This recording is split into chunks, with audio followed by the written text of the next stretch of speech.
আসসালামু আলাইকুম। Hi guys, আমি আপনাদের জন্য একটা আমাদের এলাকায় আমার দেশের বাড়ি কুষ্টিয়া জেলা। তো আমি আপনাদের জন্য একটা জিনিস নিয়ে আসছি, সেটা হলো অনেকে হয়তো চিনেন না, যেটা হলো এই যে হ্যাঁ, দেখেন একটু, এই যে তামাক পাতা, যেটা দেখতে আসলে কিছুটা মনে হচ্ছে যে পালং শাকের মতো। আসলে এগুলা চারা গাছ, আর এই চারা গাছগুলোর থেকেই হবে তামাকজাত পণ্য, সিগারেট এবং তামাকজাত পণ্য অনেক রকম আছে। সেগুলা এই তামাকের যে চারা, এগুলা বেড আকারে রোপণ করা হয়েছে এবং এটা উঠায়া আমাদের যে ধানি জমি আছে, ধানি জমিতে এটা রোপণ করা হবে। এবং এই যে সাইডে যে মাঠটা দেখতেছেন, এই মাঠটা পুরোটা মাঠ, এবং এই মাঠের বাইরে আমাদের রাস্তার ওপাশেও যে ক্যানালটা দেখছেন, এই যে ক্যানালটা, এই ক্যানালের ওপারে আমাদের অনেক বড় একটা মাঠ আছে। সেই মাঠে এই চারাগুলো রোপণ করা হবে। এবং আপনারা জানেন, এটা ফেসবুক ইউটিউবে অতটা প্রচলন নাই, না থাকার কারণে আমরা অনেকে চিনি না, না চিনার কারণে আমরা অনেকে জানিও না। দেখতে কিন্তু আসলে মনে হচ্ছে পালং শাক।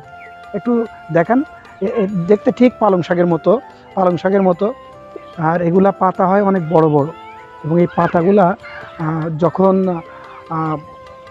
বাড়তি হয় কিংবা পেকে যায়, একটা সবুজ বরণ থেকে আসে হলুদ আকৃতির, তখন এগুলো আমরা গাছ থেকে ছিঁড়ে অথবা ভেঙে এগুলা একটা ঘর বানানো হয় মাটি দিয়ে এবং পাটকাঠি দিয়ে, নিচে পাইপ ফিট করে এগুলোর মধ্যে ঝুলায়া, পরে পাইপের মধ্যে হিট দেওয়া হয়। হিট দিয়ে পরে এই তামাক পাতাগুলো শুকানোর ব্যবস্থা করা হয়, এবং এটা শুকানোর পরে পর্যায়ক্রমে বেল আকৃতি করে আমরা যে ঢাকা বাংলাদেশ টাবাকো আছে, আমেরিকান টাবাকো আছে, ব্রিটিশ টাবাকো আছে, তাদের কাছে আমরা হস্তান্তর করি, এবং আমাদের থেকে বৈদেশিক মুদ্রা যেটা, সেটা আসে। এবং এই সিগারেট এবং তামাকজাত পণ্য থেকে যে জিনিসগুলো তৈরি হয়, সম্পূর্ণ এই তামাক পাতা থেকেই। এবং এই তামাক পাতা এমন একটা পাতা, আসলে এখানে একটা হাস্যকর কথা আসে। এই তামাক পাতা কিন্তু দেখেন খোলামেলা, কোনো বেড়া নাই, কোনো বেড়া নাই, কোনো মানে করা নাই, এরিয়াবদ্ধ করা নাই। ছাগলে খায় না, গরুতে খায় না।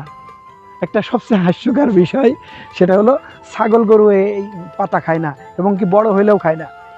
সো তামাক কিন্তু ঠিকই তামাকজাত পণ্য আমরা মানুষ খেয়ে থাকি।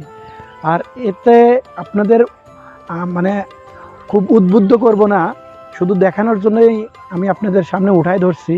সেটা হলো এই তামাক থেকে কিন্তু সবচেয়ে